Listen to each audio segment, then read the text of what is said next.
Now you can go. Now that I've been yelled at. Fritz Wiesner climbed the tower the first time by climbing means in 1937. As a matter of fact, June 28th, and it's going to be 75th anniversary this next week. And so we're going up Wiesner route to celebrate that. Durrance came a year later and climbed his route to the top in 38. And then sometime after that, two guys, and it had to be one of the more curious ascents of the tower, because these two guys from Washington climbed the Durrance route, repeating it with a 50-foot rope. And you're going to find out today that you can break the pitches in, so the longest one is 60 feet. So there's a little bit of simo climbing in there, right? But nothing too bad, hopefully. But rappelling down on a 50-foot rope, what do you do, 25-foot rappels? Well, no, seriously, I don't know what they did. I imagine it had some serious amount of down climbing to get down. That's a long day. Oh, longer than I've ever put in, and I've challenged myself to climb the tower in tennis shoes or, something like that. But I don't think I'm going to challenge myself to climb the tower with a 50-foot rope. That's going to take more brains than I have. I haven't figured out how to do that. More brains or less? Yeah, less brains, maybe. So that's pretty crazy. The fourth ascent of the tower, of course, was done by Durrance again in 1941. Right after a fellow named George Hopkins stepped out of an airplane and into history. He intentionally parachuted and landed on top of Devil's Tower. That's cool. He had a plan to get down. He did. The problem was the plan didn't work. That's all there is to it. And he was not stupid enough to lose his life over insisting that his plan would work. Yeah. And the park saw the parachute. And so they had verbal communications, and Mr. Hopkins communicated to the park that, I've got a little problem here.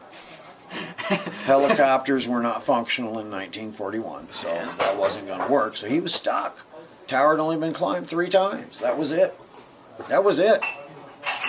So the Park Service, trying to keep it in-house, called down to Colorado to the Rocky Mountain Rangers, Rocky Mountain National Park, best climbing rangers, best in the West. And a couple fellas came up here, and they climbed up the leaning column successfully. Then halfway up the Durrance crack, which is the crux, the lead climber took a short fall. Now, they weren't wearing harnesses like you and I. They just tied the rope around their waist. Yeah. So that fall kind of dinged a rib. And they came down and said, thank you very much, but we're not going back up there. That is the hardest climbing we've ever done in our lives. You're going to have to find somebody else. And that was a big statement, because at the time this was front page news. New York Times. The whole gig, Chicago Trib. The war was going on in Europe, and as a nation we were trying to distract ourselves from the events in Europe. So this was front page stuff. These guys could have been heroes. They could have had a little halftime talk and say, wow, we got our behinds kicked there, but now let's go back and get it. They were totally cowed by the experience of that one pitch, and they did not go back up. And eventually the park had to send for Jack Durrance, who was a college student on the East Coast. He was an Ivy League guy. I forget if it was Princeton or Cornell or Dartmouth. And it took him some days to get out here. And he climbed up with others, Paul Petzel, and so on, and got George Hopkins down. In the meantime, in the 6 days, Hopkins' pilot, named Claude Ice, came back repeatedly more than 24 times, dropping him food and supplies and the whole gig. It got so the ladies' auxiliary of Sundance would pack him a picnic lunch, and Claude would fly over and drop the lunch out. And the fact is that Mr. Hopkins gained weight during his ordeal. And I've seen pictures taken out of Claude Ice's plane of the top of the tower, and it looked like a Cabela's store.